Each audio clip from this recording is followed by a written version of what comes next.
Eu já falei da origem do teatro, das características dele. Não falei do coro. O coro é uma característica do teatro grego que tem sido ressuscitada desde o começo do século XX, há 100 anos. O Brecht fazia isso, né, colocava coro nas suas peças. O coro é mais um ator, segundo Aristóteles, e eu prefiro acreditar no Aristóteles. Mas o coro é muito importante, porque o coro, na construção do teatro grego, o coro simboliza os fiéis, a procissão dionisíaca. Os atores representam os sacerdotes. O coro representa a procissão.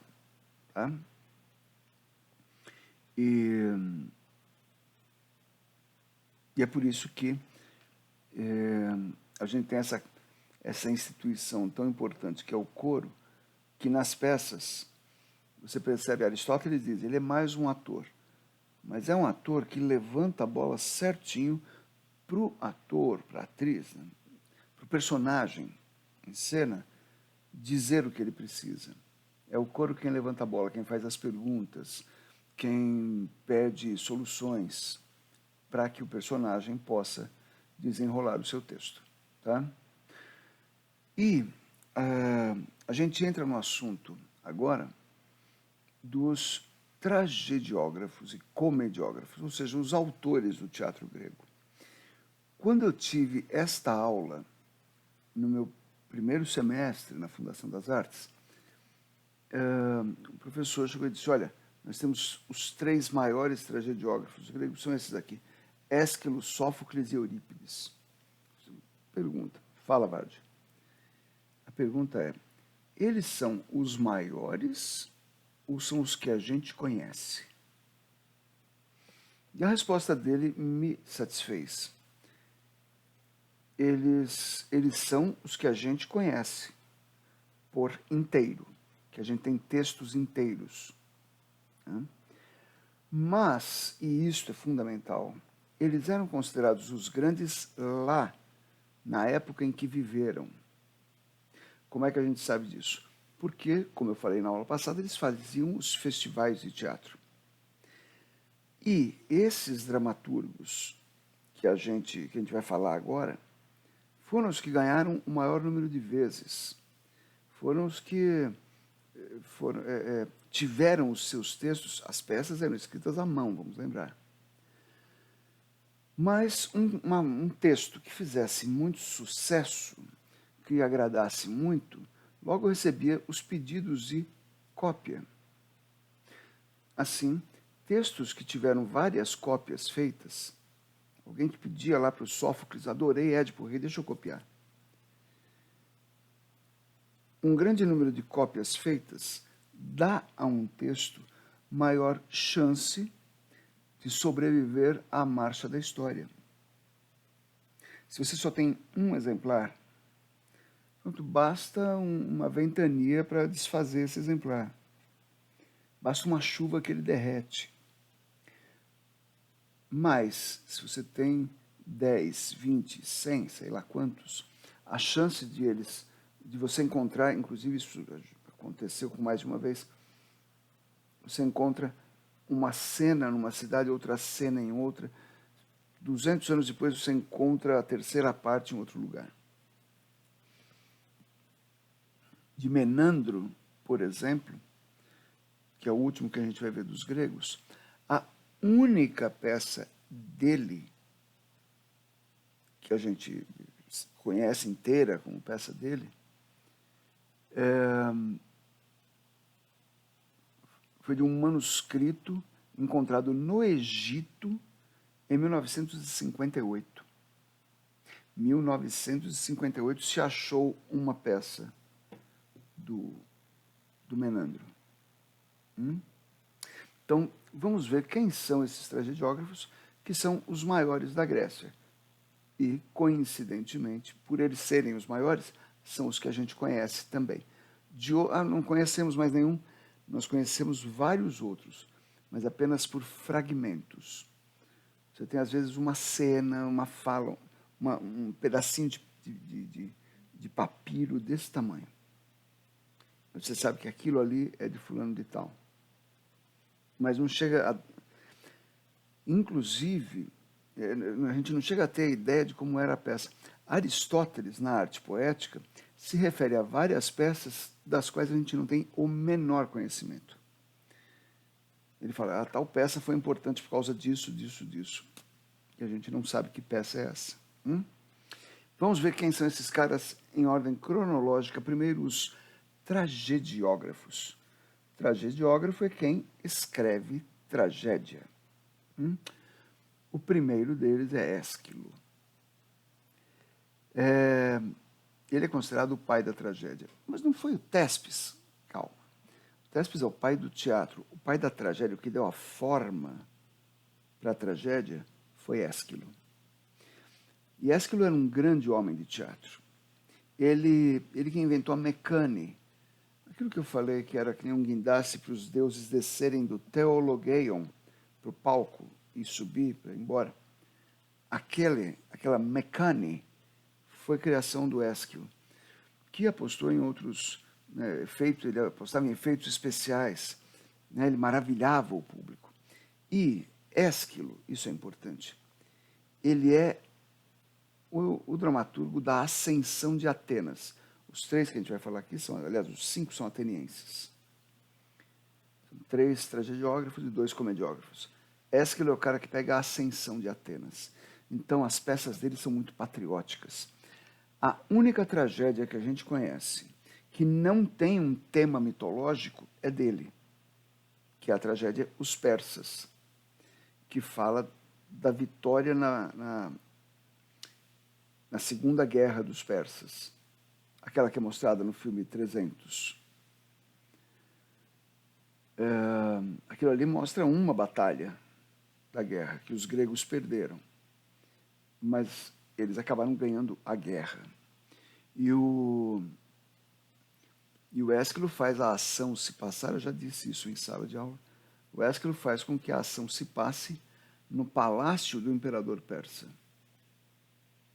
Então imagina você, ateniense, sentado ali no Teatro de Dioniso, aos pés da Acrópole, assistindo a uma peça que se chama Os Persas, e você lutou contra os persas, ou seu pai fez isso, o seu irmão mais velho, a coisa estava muito próxima, porque o próprio Ésquilo lutou contra os persas.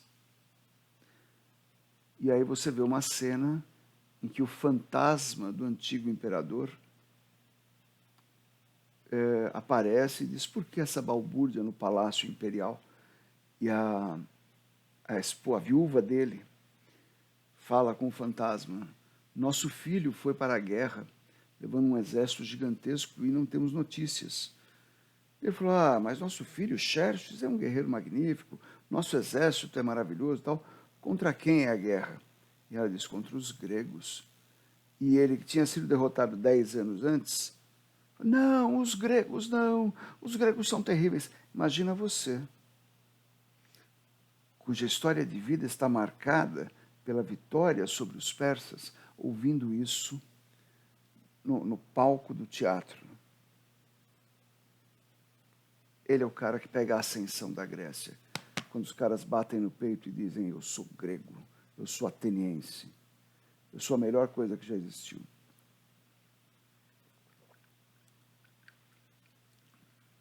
Aliás, o túmulo do Ésquilo está escrito, você que passa, se quer saber o valor daquele que aqui repousa, pergunte aos persas. Ele considerava o fato de ter lutado contra os persas em 2 guerras, em 490 e em 480 a.C., ele lutou as 2 vezes e ganhou as 2 vezes, ele considerava isso o maior feito da vida dele, mesmo ele sendo o grande homem de teatro, louvado pela cidade. Conhecemos algumas peças deles, apenas 7 peças dele. das dezenas de peças, mais de 100 peças que ele escreveu.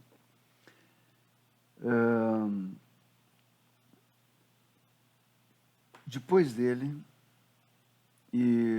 aparece Sófocles. Sófocles, quando estreia, já estreia vencendo Ésquilo, para mostrar a que veio. Sófocles era um cara de família muito rica, teve melhor educação, era um cara da alta sociedade ateniense. Quando os gregos ganharam a Batalha de Maratona e os soldados desfilaram pela cidade, tinha um coro formado por jovens rapazes, adolescentes, que entoaram o peã. Né? Um peã é um canto cerimonial que você chama uma divindade, ou algumas divindades você chama para que eles vejam alguma coisa. Então, eles cantaram o peã para os vitoriosos de Maratona. Ésquilo estava desfilando e Sófocles era o líder do coro de meninos que saudava os soldados. Esse cara fez parte do governo de Atenas, ele fez parte da consolidação da democracia em Atenas. Então, ele é o dramaturgo do apogeu de Atenas. Ele é o dramaturgo que o que ele diz nas peças dele é aquilo que um cidadão ateniense precisa saber. O teatro de Sófocles faz com que a finalidade do teatro seja, isso é, do teatro todo, mas o Sócrates leva isso a um estado absurdo. O teatro forma o cidadão. Tanto que o Estado pagava, se você não tiver, o ingresso era muito barato, mas se você fosse pobre e não tivesse dinheiro, o Estado pagava para você assistir. Porque os cidadãos todos tinham que ver teatro. Porque isso formava o espírito cívico, isso formava o caráter do cidadão. Tá?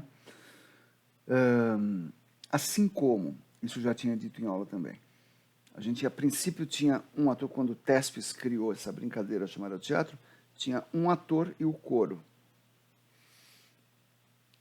Ésquilo introduz o segundo ator, né, o segundo personagem em cena.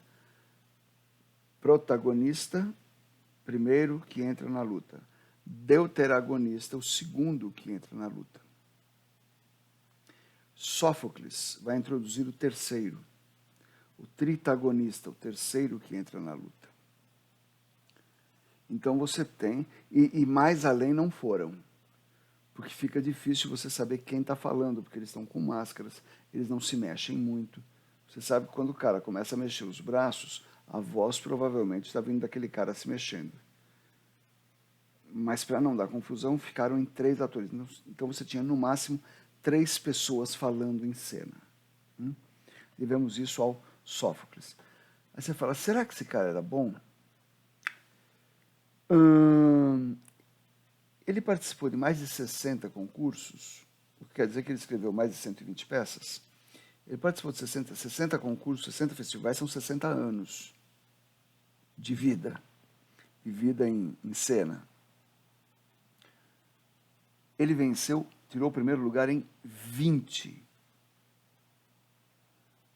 Foi 20 vezes o vencedor. E tirou o segundo lugar nos outros. Então, na vida inteira dele como dramaturgo, ele nunca tirou menos que segundo lugar. Ou era primeiro ou era segundo. Será que ele era bom? Pois é, os gregos achavam que ele era bom. Os temas dele não vão lidar tanto com os grandes deuses descendo à terra, que era coisa do Ésquilo. Não, agora a gente vai ver o caráter da sociedade. Como é que a sociedade se porta? Como é que ela faz com que seus cidadãos se portem diante das leis do Estado e das leis da religião, que têm que estar casadas. Por fim, o terceiro grande tragediógrafo, o terceiro grande trágico é Eurípides, que esse, já no século IV, ele pega a decadência de Atenas. Pega a decadência de Atenas que é a decadência da Grécia como um todo. É a decadência da Grécia que foi levada a uma guerra entre Esparta e Atenas. Metade da Grécia foi do lado de Esparta, metade da Grécia ficou do lado de Atenas. E um ou outro que se dizia independente foi atacado pelos dois. Isso arrasou a Grécia. Inclusive, o maior governante que Atenas já teve morreu durante esta guerra, mas não no campo de batalha. Morreu na cidade, porque Atenas foi devastada por uma peste que não escolheu se matava escravo ou se matava o governante da cidade. Parece familiar para vocês? Aconteceu em Atenas, século V a.C. Pois bem, no século IV, a Grécia inteira estava decadente. Os costumes gregos, a política grega, a democracia, tudo decaía. E Eurípides registrou isso. Por isso a gente diz que ele é o dramaturgo mais próximo da gente, não em termos cronológicos. Cronológicos até é também. Ele era Ésquilo é o mais antigo, Sófocles é menos antigo e Eurípides é menos antigo. Mas em 26 séculos, o fato do cara ser 10 anos mais velho, mais novo que o outro, não quer dizer nada. Ele é o mais próximo da gente, porque as peças dele, o jeito como ele trata a situação, é que são mais próximos da gente. São mais próximas dos nossos entendimentos e daquelas questões que hoje são questões fundamentais para a gente. Recomendo sempre isso para as atrizes, para as garotas, leiam as Troianas de Eurípides. Uma porrada. Aliás, é uma atrás da outra.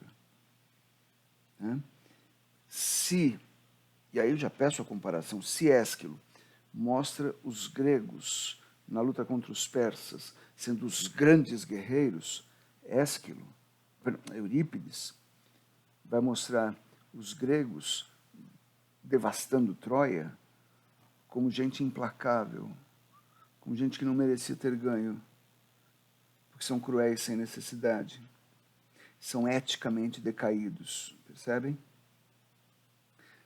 E outra, tem uma tragédia dele chamada Hipólito, que no século XVII foi transformada numa tragédia francesa chamada Phèdre, a obra-prima de Racine. O dia que você estiver sossegado e tranquila, pega para ler as duas, mas leia Hipólito antes. É a mesma história. Da madrasta que se apaixona pelo enteado, porque foi levada a isso pelos deuses. Vejam a simplicidade dos gregos e, em contrapartida, em contraste, o que é um texto barroco, exagerado, rebuscado. Não é que seja ruim, mas é muito diferente o jeito de tratar os dois. É muito curioso ver isso daí. E o único drama satírico, repetindo, lembrando, a sátira grega, sátira, aquilo que a gente conhece como sátira, que é uma obra que brinca com alguma coisa, isso vem do latim. Essa palavra é satura, que é um tipo de história que tira sarro de alguém. Daí vem sátira. O teatro grego tinha o drama satírico, aquele em que apareciam os sátiros, aquelas criaturas metade homem, metade bode. E o único drama satírico que sobrou é do Eurípides, que é o Ciclope. E também é dele As Bacantes. Aquela que eu narrei na sala, de quando Dioniso vem para a Grécia para estabelecer o seu culto, ele é hostilizado por Penteu, o rei de Tebas, e ele enlouquece as mulheres. Esse é o enredo das Bacantes, de Eurípides, que vale a pena ler. Depois nós temos os comediógrafos. Com a comédia acontece uma coisa curiosa. Nós temos 3 momentos de comédia. A chamada velha comédia, a média comédia e a nova comédia. A gente tem exemplares da velha e da nova. Da média você tem fragmentos. Por quê? Porque na velha comédia nós tínhamos um gênio trabalhando que era Aristófanes. Quando eu comecei a ler sobre teatro, eu era adolescente ou recém-saído da adolescência,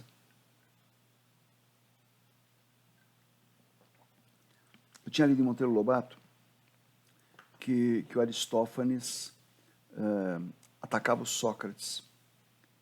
E a Narizinho pergunta para a Dona Benta, mas por que deixavam ele fazer isso? E a Dona Benta fala, porque aos gênios a gente perdoa certas coisas. Ele era genial. Aí eu peguei e fui ler. Achei uma peça dele chamada Lisístrata, que é a história, naquela guerra do Peloponeso, aquela guerra que durou 30 anos, quase 30 anos, foram 29 anos. O Aristófanes escreve essa peça mostrando as mulheres combinando de fazer uma greve de sexo. Uma greve de sexo para que os homens existam da guerra. Porque era a única coisa que as mulheres faziam de relevante. Como eu estava no final da adolescência, eu achei a peça maravilhosa. Eu falei, nossa, um cara feminista na Grécia Antiga, que maravilha. As mulheres inteligentemente, não que elas não tivessem desejo sexual, elas demonstram a peça inteira que elas têm muito desejo sexual. A peça é bem safada e é muito engraçada até hoje. Eu falei, nossa, que cara sensacional. Depois eu fui estudar, né? E descobri que, na verdade, ele era um cara bem reacionário, completamente contra a democracia. Ele dizia que a democracia que tinha acabado com Atenas, que o bom mesmo era o velho regime, que era a aristocracia, que era o regime que o favorecia. E ele não tinha nada de feminista, não. Era um jeito de dizer, ô atenienses, vocês são tão estúpidos que até uma mulher que não sabe fazer outra coisa senão sexo consegue perceber que é para parar com essa guerra. Ele não era exatamente um feminista. Mas se você mostrar a peça hoje sem dar esse pano de fundo histórico, as pessoas vão achar que é uma peça feminista. Tá? Leiam, porque ela é muito boa. O Aristófanes metia o pau no governante que estava sentado ali, na primeira fila. E, na velha comédia, tinha uma característica do texto chamada parábase. Na apostila vocês veem lá a divisão da tragédia e a divisão da comédia. Escrevi isso, não para você decorar, mas você vai pegar um livro que tem no índice, prólogo, primeiro estásimo, segundo estásimo, epílogo. O que é isso? Eu coloquei na apostila. É para você conhecer. E tem um negócio chamado parábase na comédia, na velha comédia. E a parábase é o seguinte: o cara interrompe a peça. Está rolando a peça, para, tiram as máscaras, a máscara de comédia, aquela máscara que é quase assustadora. E aí o ator dirige-se à plateia, ele vai em direção à plateia e diz, eu sou Triquiníases, tal, eu sou o ator dessa peça, escrita ali pelo Aristófanes. Opa, tudo bom, Ari? E vemos aqui para falar, e fala um texto escrito pelo dramaturgo, que é um recado que ele quer passar para a cidade. Só que nesse recado ele dizia, então, Atenas está nesse horror aqui porque é governada pelo senhor Péricles, aquela besta sentada aqui na primeira fila. Tudo bom, Péricles? Ela era bem ofensiva para com os governantes, para com os poderosos, para com as pessoas de quem o Aristófanes não gostava. Ele era bom, só sobrou peça dele, das comédias, da velha comédia.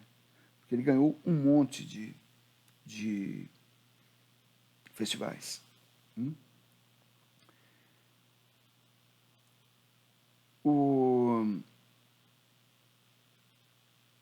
Chegou uma hora, já no século V, que os legisladores, né, o governo ateniense, proibiu a apresentação das peças do Aristófanes. Ele foi alvo de censura. Não, você não pode mais apresentar. Ele ficou alguns anos fora de cena e quando ele volta muito satírico, muito gozador e atacando ainda as instituições. Já estamos na transição para a média comédia. Ele não ataca mais tão diretamente, mas ele faz todo mundo pensar, porque ele levantou a bandeira do pacifismo. E aí ninguém é contra a paz. Então não dá para atacar diretamente o Aristófanes. E ele faz algumas peças muito legais.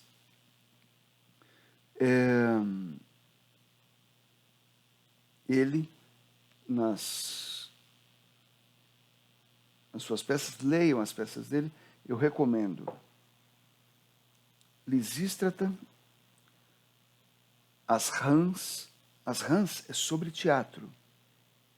As Rãs é sobre teatro. Dioniso diz, não se faz mais bom teatro hoje em dia. Vou ao Hades ressuscitar alguns dos dramaturgos. E lá ele vai escolher entre Ésquilo, Sófocles e Eurípides.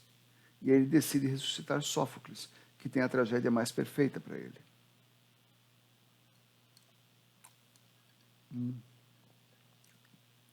Quer uma coca?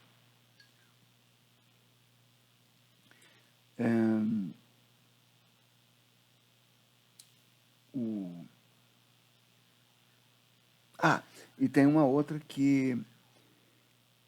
Essa aí você precisa entender um pouquinho de filosofia, de história da filosofia, saber quem é Sócrates, quem são os sofistas. Mas ela é muito engraçada, que é As Nuvens. É muito legal. Mas leiam outras, descubram, que tem coisa muito boa aqui. E por último, Menandro, que é o grande destaque da nova comédia. Não era tão popular quanto Aristófanes, não tem uma dramaturgia tão boa quanto a dele, mas ganhou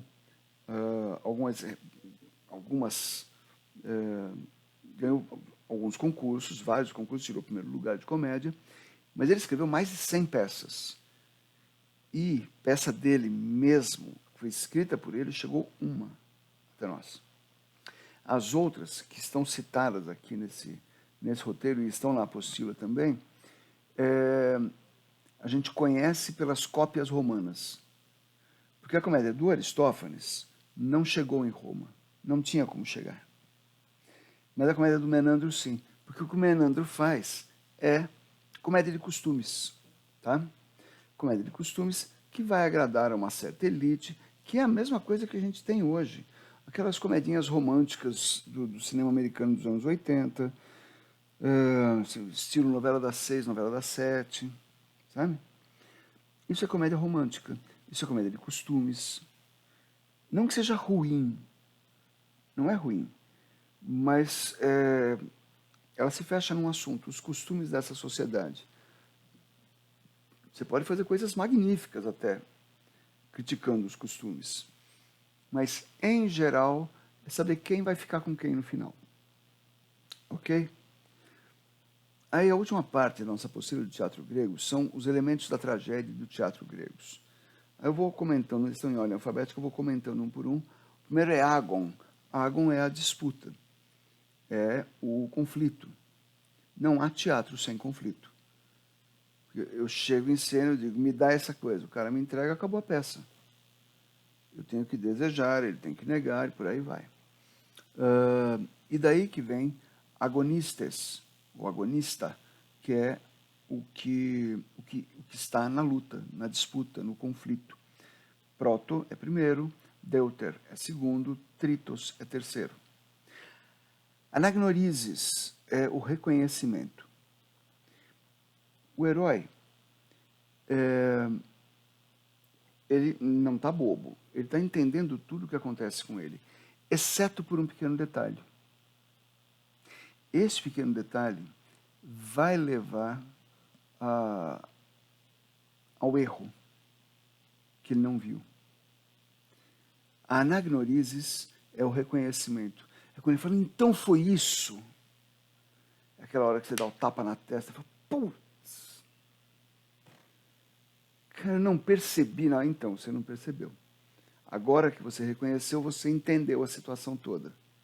E vê que o problema foi uma ação sua. Anank é a necessidade cega. Homens e deuses estão sujeitos a essa necessidade que é determinada pelo destino. Poxa, mas por que você fez isso? Vai lá olhar, era o destino dele fazer. O destino de Édipo, eu acho que vocês todos já leram Édipo, o destino de Édipo era: você vai matar o seu pai e casar com a sua mãe. Ele sai de Corinto, porque, claro, eu não quero casar com a minha mãe nem matar meu pai, vou sair daqui, porque ele achava que era filho daqueles reis. Quando ele sai de Corinto, que ele decide não voltar mais para a cidade, ele vai na direção do seu destino. Por quê? Porque ele tem que fazer isso porque está escrito. O destino determinou isso. É uma necessidade sem negociação. Aner e Anthropos. Aner é herói e Anthropos é homem. Homem é ser humano. Quando o ser humano pretende ser melhor do que os outros, por qualquer motivo, em qualquer situação, ele se torna o Aner. Porque os deuses estão olhando. E do quê? Olha aquele mortal ali. Ele acha que é melhor do que os outros. Hoje ele acha que é melhor que os outros mortais. Amanhã ele vai querer ser o quê? Igual aos deuses. Vamos cortar a asa desse bichinho agora. Não é bom quando você passa de Anthropos para Aner. Desculpe. Herói na tragédia grega não se dá bem. Na verdade, o herói é que sofre a tragédia.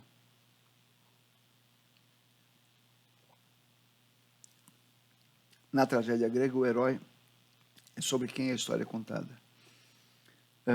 Ate, o obscurecimento da razão. Todo mundo, quando lê Édipo Rei, fala: mas o cara não vê que esta mulher tem idade para ser mãe dele. O cara não percebe que se ele matou um velho que tinha idade para ser pai dele, não sei o quê, a história não. Por quê? Porque o obscurecimento da razão, a ate, é mandada pelos deuses. Obscurece a razão. Quando se dá anagnorises, é que ele entende. Senão não tem peça. Catarse é a purificação, é a finalidade da tragédia. Aristóteles diz isso na Arte Poética.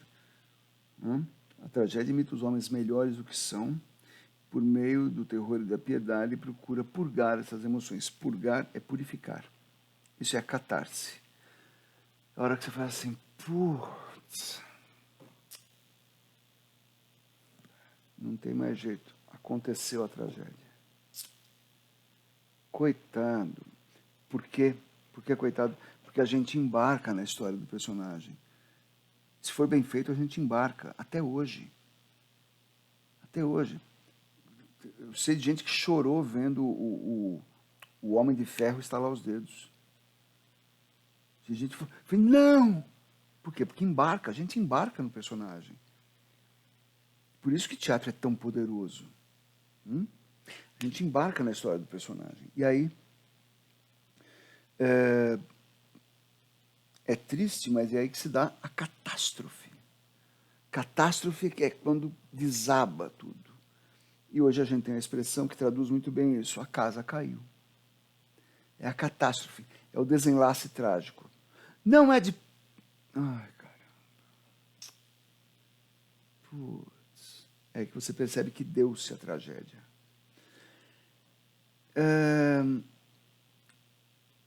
Para o Anthropos pretender ser Aner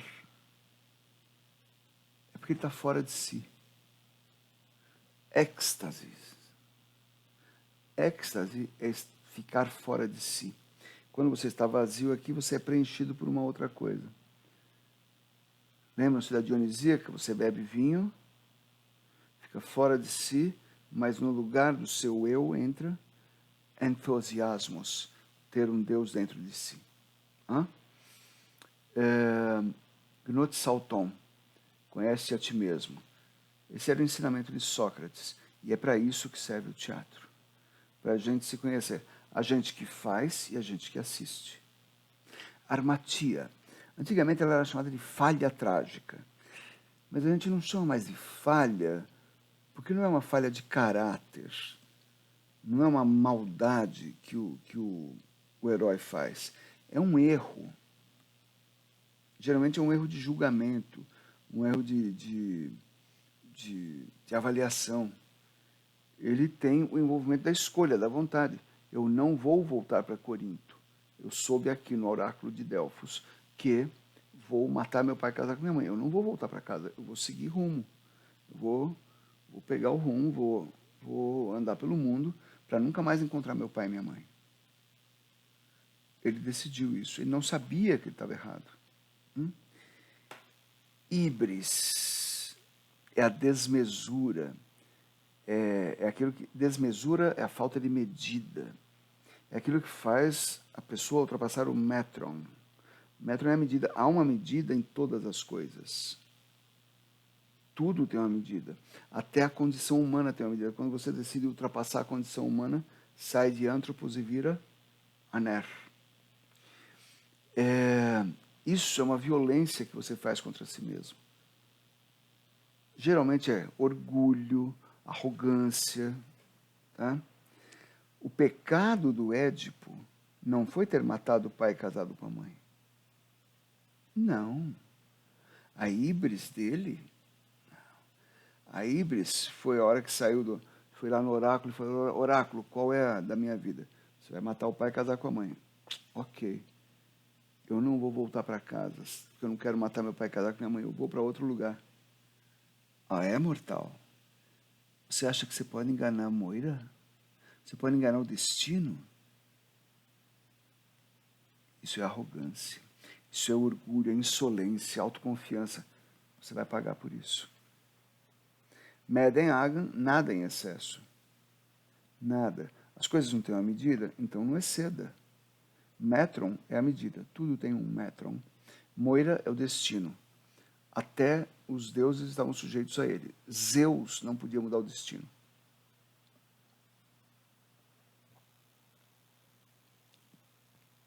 Nêmesis é o ciúme divino.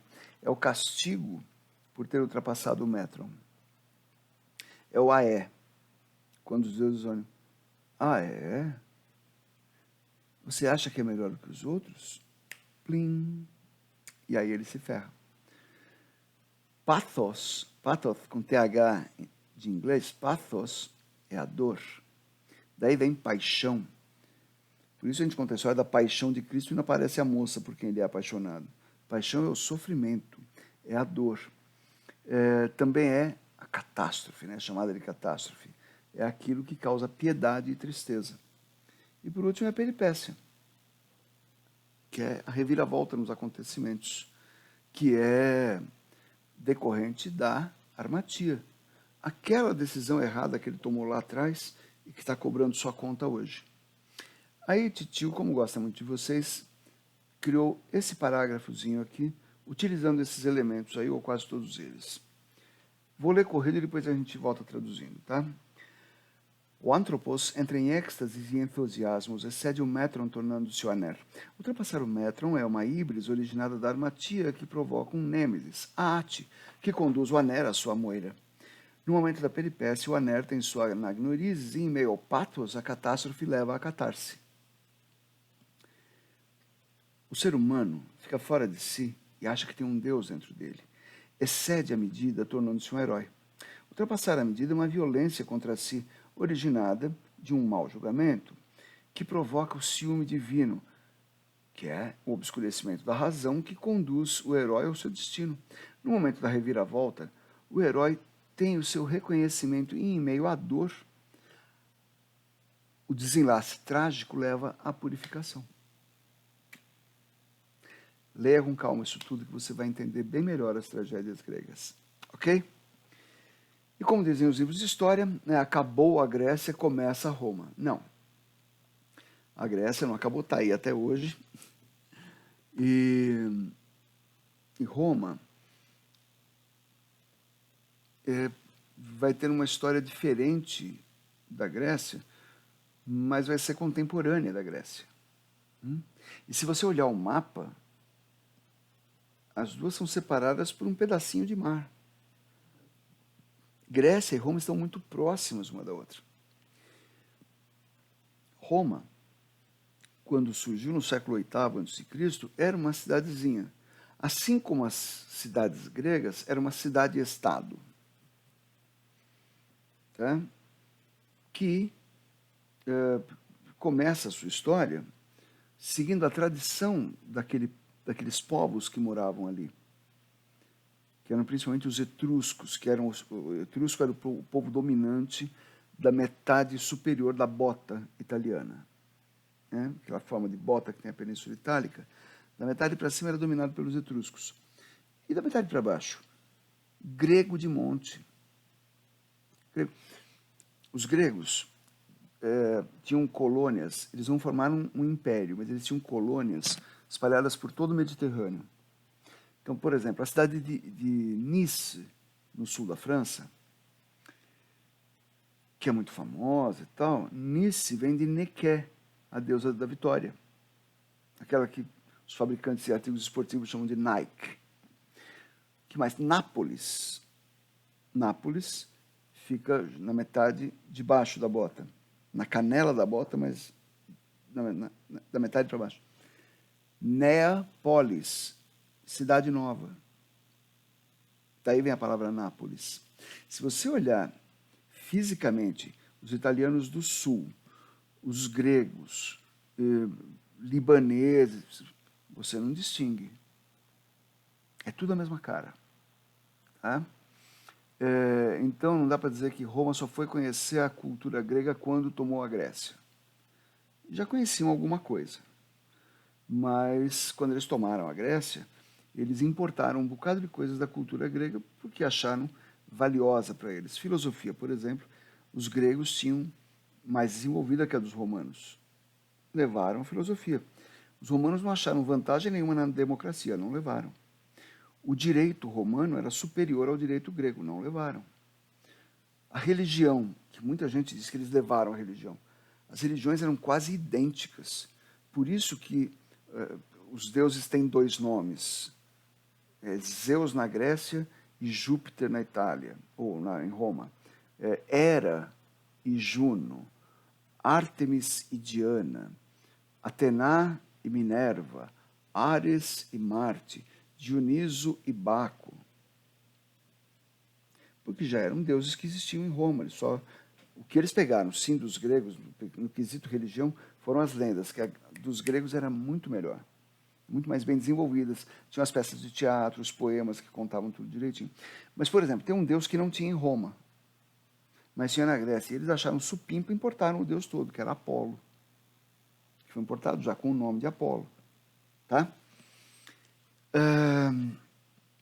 E eles tinham um tipo de teatro popular. Eles tinham aquele teatro que os gregos também tinham antes de aparecer Tespes, que eram aqueles saltimbancos, malabaristas, acrobatas e tal, que contavam histórias em praça pública.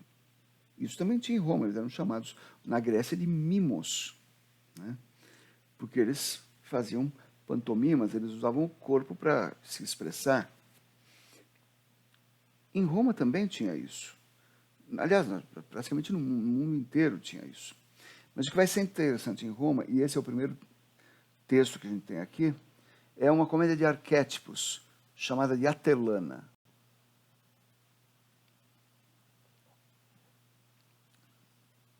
Atelana, entre o século IV e o século III a.C., ela foi descoberta. A gente chama tudo de Roma, é o Estado romano, mas tem a cidade de Roma, né, que é a capital. Os romanos ricos iam passar o verão, que em Roma o verão é de lascar, eles iam passar em Pompeia, que era a grande cidade de romano rico. E eles iam para lá e tal, e procuravam coisas para fazer, para não entediar. E aí alguém falou, olha, tem uma cidade perto daqui, que eram poucos dias de viagem, tem um negócio muito interessante. Era a cidade de Atela, que ficava a uma boa distância, mas não era tão longe quanto Roma. E era o quê? Quando chegava a época da colheita, em todos os países do mundo, em todas as culturas, quando termina a colheita, e você sabe que não vai sofrer fome nos próximos meses ou no próximo ano, tem festa. Tem festa.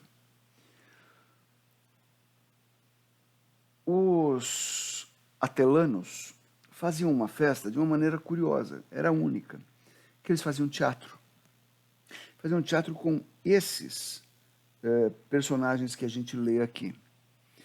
É claro que eu estou mandando esse arquivo para vocês no WhatsApp. Né? A Atelana é chamada de Fábula ou Farsa Atelana, que é uma peça feita por camponeses analfabetos, que tem meia dúzia de personagens, eles são sempre os mesmos, eles são reconhecíveis pelas máscaras, e você sabe que aquele personagem tem sempre as mesmas características. Buco é um que tinha um bocão, e ele era bobo, falava demais, enchia a cara, e aí falava coisas que não devia. Então. O Macos era metido a valentão e tal, mas era só garganta. A hora que alguém bufava perto dele, ele já ficava com medo. Era um palhação. Docenos era velho e corcunda. Docenos vem de dorsum, dorso, costas, né? Daí a corcunda. E senos vem de senex, que é velho. Ele era um velhinho corcunda. Manducos era um glutão, era um cara esfomeado, estava sempre comendo alguma coisa. Daí temos o verbo em português manducar, que é ficar sempre comendo alguma coisinha. E papus era um velho trapalhão. Esses personagens eram os que apareciam sempre. Eventualmente apareciam mulheres que eram feitas por homens, né, e era tudo muito escrachado. Ela era obscena, pornográfica, falavam muito palavrão, porque é um humor grosseiro, um humor muito popular. Um romano mais empreendedor viu isso e falou, rapaz, isso aqui dá o maior caldo em Roma. E aí, na passagem do século IV para o século III a.C., a farsa atelana aparece em Roma. O cara não teve problemas em achar aqueles artistas de rua que faziam malabarismo, mágica, engolia fogo, etc. Então, vem cá, você encena uma coisa assim e improvisa o diálogo. Você pega um tema. O tema é o Macos fala para o Buco. Olha, distrai o Docenos que eu vou roubar a mulher dele, vou dar uma cantada na mulher dele. O cara ia lá e acabava falando para o Docenos o que estava acontecendo e estragava o plano do outro. E daí vinha uma série de correrias e espancamentos e tal. Se você que já ouviu falar em comédia dell'arte achou alguma coisa parecida, acertou. As raízes longínquas da comédia dell'arte, porque estamos aqui no século III a.C., e a comédia dell'arte vai aparecer lá no século XVI da era cristã. Então nós temos aí 1.500, quase 2.000 anos de idade, né? 1.800 anos de diferença. Tá? Mas eles só tinham esse tipo de teatro? Não. Conforme o teatro grego foi sendo absorvido por eles, passaram a fazer comédias no estilo comédia de costumes, baseadas na comédia nova. É por isso que a gente conhece peças do Menandro, porque foram copiadas por romanos ou foram adaptadas e tal. E eram comédias de costumes. A tragédia, embora tenha sido de alguma forma apresentada em Roma, ela não colou, ela não virou moda em Roma. Por quê? Um pessoal que está acostumado a ver gladiador se matando, que joga cristãos para os leões, mas ainda não tinha cristão, mas joga prisioneiro para os leões, que arremessa um cara de catapulta para ver ele se estabacar. Esse povo não está nem aí se o cara casou com a mãe ou não. Nero, o imperador romano Nero, matou a própria mãe. Tá? Então isso não atraía o grande público romano, embora tenha existido. E a tragédia em Roma era braba. Se tinha um personagem que morria em cena, o ator fazia o personagem até certo ponto. Quando ele ia morrer, traziam alguém da prisão para morrer no lugar dele. E matavam o cara em cena. Matavam de qualquer jeito. O cara, esse cara foi queimado vivo. Eles queimavam vivo. Esse cara teve a cabeça cortada. Cortavam a cabeça. Isso é divertimento romano. Mas como é que alguém pode gostar de uma coisa assim? Luta de gladiador, jogar gente para os animais comendo. Quem é que pode gostar disso? Quem é o dono do mundo, uai? Sempre foi assim. Quem é o dono do mundo? E os romanos tinham certeza de que eles eram os donos do mundo. Aliás, tecnicamente eles eram. Todo o mundo conhecido deles, eles tinham dominado. Então eles achavam muito normal, porque você vai subindo a sua necessidade de emoção. Então ver dois caras lutando de espada já não tinha mais graça. Você tinha que ver um cara lutando na mão livre com um urso. Mas o urso vai despedaçar o cara. Então, legal. Tá? Mas as comédias de costumes agradavam bastante. A gente vai ter Plauto, depois eu mostro o outro grande comediógrafo. Plauto era o cara que escrevia mais para o povão, ganhou muito dinheiro com o teatro. Quem disse que o teatro não dá dinheiro, né? Ganhou muito dinheiro com o teatro e as peças dele eram tão bem armadas, tão bem estruturadas, que muitas delas chegaram a nós, para serem montadas hoje em dia. Então, não o original de Plauto, mas alguma adaptação da estrutura que ele usou. Então você tem peças como Aululária, que está no nosso roteiro aqui. Aululária, no século XVII, Molière transformou em O Avarento, que faz o maior sucesso até hoje. Foi a última peça que o Paulo Autran fez. Ele morreu, depois foi a última peça, depois ele ficou doente um tempo e morreu. E eu pude assistir Paulo Autran fazendo isso.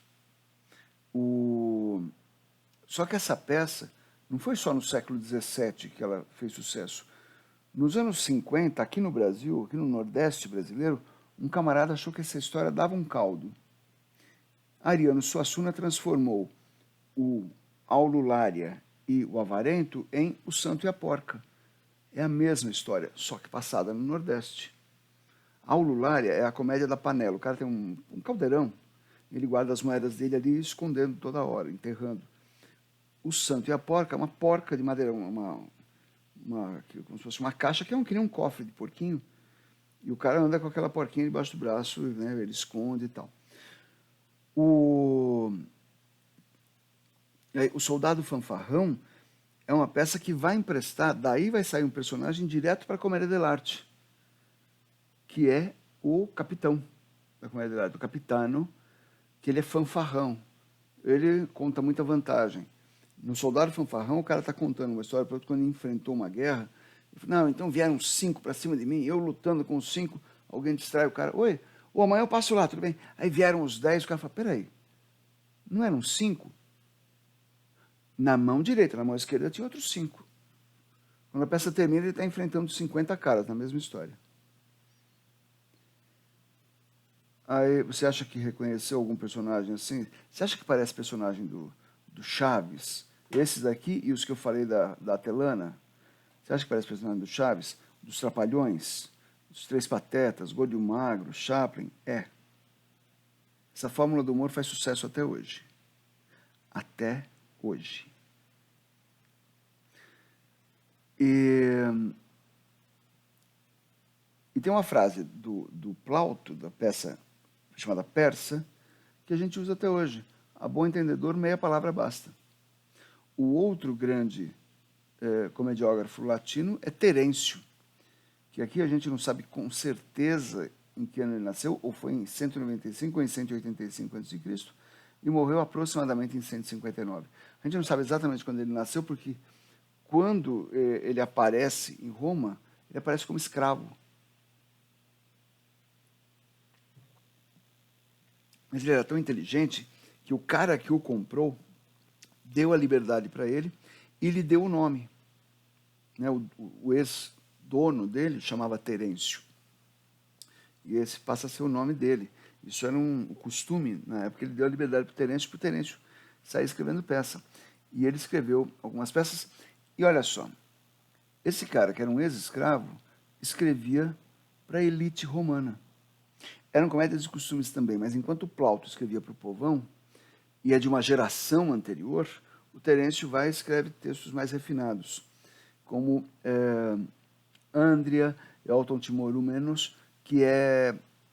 E ele escrevia... Auton Timorumenos é aquele que castiga a si mesmo. Só que isso, dessa peça, que é o punidor de si mesmo, saiu essa frase, essas duas frases, enquanto a vida há esperança, que todo mundo conhece, mas essa outra eu acho sensacional, acho que todo mundo que faz teatro ou que mexe com ciências humanas, que mexe com gente, tinha que tatuar essa frase dentro da pálpebra, com tinta fosforescente, cada vez que piscasse a frase apareceria. Leiam comigo. Eu sou homem, e nada do que é humano me é estranho. Entenderam? Não é para concordar. É para sacar que o ser humano é capaz das coisas mais sublimes e das mais baixas. Terêncio, no século II a.C., cantou essa pedra para a gente. Tá? E você falou que não tinha tragédia. Não, eu falei que a tragédia não era um sucesso de público. Mas nós tivemos um tragediógrafo que fez um certo nome, Sêneca. Sêneca era filósofo, além de dramaturgo. Ele tem 8 ou 9 peças só, essas aqui são algumas delas. Você fala, peraí, Hércules, Troianas, Medeia, Fedra, Édipo, é tudo grego. Ele escrevia, ele buscava material na mitologia, né, e escrevia à maneira dos gregos, buscando utilizar esses textos para suas reflexões filosóficas. Peça do Sêneca é muito difícil de você ver montada. Por quê? Porque as falas dos personagens têm uma página inteira. Porque, na verdade, são discussões filosóficas. Essas peças dele não fizeram sucesso para ser encenadas, porque elas não foram feitas para ser encenadas, elas foram feitas para ser lidas. E em reuniões de romanos muito intelectualizados, durante um banquete, liam-se trechos dessas peças, que elas davam uma provocada na conversa. Então aí temos as Atelanas, a comédia de costumes, a tragédia filosófica. Eis o teatro romano. Mas aí acontece uma coisa em Roma.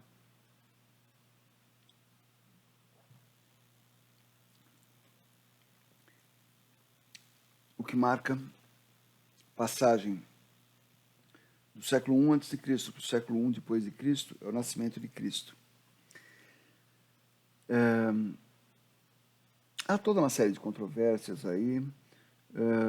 Cristo não nasceu no ano 1. O cara que fez a conta errada. Cristo deve ter nascido entre 4 e 6 anos antes de Cristo. Não nasceu em 25 de dezembro. Tem um monte de furos aí.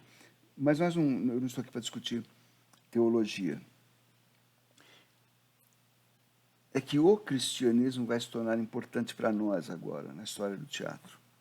Porque o cristianismo vai proibir o teatro. Por quê? No século I, o século em que viveu Cristo, ele morreu com 33 anos, morreu ali por volta do ano 40. No ano 70, houve uma rebelião na Judéia, que foi arrasada pelas legiões romanas. Eles destruíram o templo de Jerusalém, o templo de Salomão, que era o segundo templo. Os babilônios já tinham destruído o templo que Salomão tinha construído. Eles foram libertados pelos persas, os judeus, construíram outro templo. Os romanos foram lá e destruíram tudo no ano 70. E eles deixaram, é bom ser didático, né? Eles deixaram uma parede do templo em pé. Uma, que é para quando algum judeu olhasse para a parede e falasse, nossa, se a gente não tivesse feito a rebelião, a gente estava com o templo aí construído. Essa parede está até hoje lá em Jerusalém e se chama Muro das Lamentações.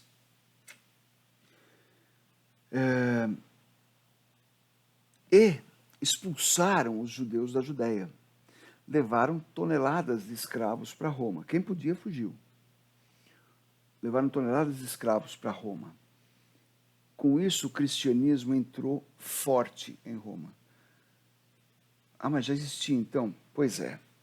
Acontece que, nos primeiros anos depois da morte de Cristo, o cristianismo tornou-se uma seita judaica, não uma religião independente. Quem comandava, né, os apóstolos e tal, era Tiago, o irmão de Jesus, o filho de José e Maria, né, meio-irmão de Jesus. Para você ser cristão, você tinha que primeiro tornar-se judeu. E aí você seria aceito entre os cristãos. Até hoje é difícil tornar-se judeu. Se você não nasceu em família judaica. Se você nasceu, também tem certas dificuldades. Porque você tem uma série de ritos a cumprir. Mas se você não é judeu, você vai ter que demonstrar que quer muito ser judeu. E eles mantinham essa prática. Porque Jesus disse no Evangelho, eu não vim para anular a lei, eu vim para confirmar a lei. Então eles continuavam com isso. Mas teve um cara que nasceu numa família da elite judaica, lá onde hoje é a Turquia. E esse cara era de elite, a família dele era da elite judaica, ele era fariseu, que já era uma outra seita judaica. Ele tinha cidadania romana e falava hebraico, latim e grego, pelo menos. Devia falar aramaico também. O nome desse cara era Saul, que é nome de rei. Né? Esse cara veio lá da cidade dele, ele estava indo para Damasco, que hoje é a capital da Síria, para perseguir cristão. Tinham vários núcleos cristãos ali no Oriente Médio. Ele vinha para perseguir cristão, que para eles era uma heresia do judaísmo. Nesse caminho, ele teve uma visão, ele caiu do cavalo, ficou cego por vários dias, porque na visão era Cristo com toda a sua luz aparecendo para ele, dizendo, Saul, Saul, por que me persegues? Ele foi acolhido por uma comunidade cristã e tal, foi tratado, e ele falou, não, eu não vou mais perseguir. Eu quero me tornar um cristão. E aí ele desvia o caminho. De Damasco ele vai para Jerusalém, encontra lá o núcleo duro do cristianismo e entra em debate com eles. Porque esse cara, quando ele se tornou cristão lá depois da visão, ele falou, meu nome não vai ser mais Saul, que é o nome de um dos reis de Israel. Meu nome vai ser Paulus, que em latim quer dizer pequeno. É São Paulo. O maior homem de marketing da história. Porque esse cara vendeu a ideia do cristianismo de um jeito que ninguém tinha pensado. E ele fala, não, nós não somos mais judeus. A gente vivia pela palavra até a vinda de Cristo. Daí para frente veio a graça. Então a gente vive no tempo da graça. Então, os 10 mandamentos existem, a história de Deus, Adão e Eva, tudo isso aí existe. Mas a gente deve se pautar pela graça. Porque Cristo disse aquilo que eu digo a vocês em voz baixa e tal, proclamai dos telhados. Isso faz com que o cristianismo e o islamismo, nós temos 3 grandes religiões monoteístas, judaísmo, cristianismo e islã. O judaísmo não faz propaganda nenhuma, mas o cristianismo e o islamismo têm entre as suas tarefas o proselitismo, a divulgação, conquistar mais almas para a sua religião. E Paulo convenceu todo mundo. E aí organiza-se ali no Oriente Médio, onde é a Turquia, onde é a Grécia, comunidades cristãs muito fortes. Por isso que as epístolas são dirigidas a quem? Aos Gálatas, que era o povo que habitava um lugar chamado Galátia, né? Onde hoje é a Turquia. Éfeso, epístola a Éfeso, tá, é na Turquia.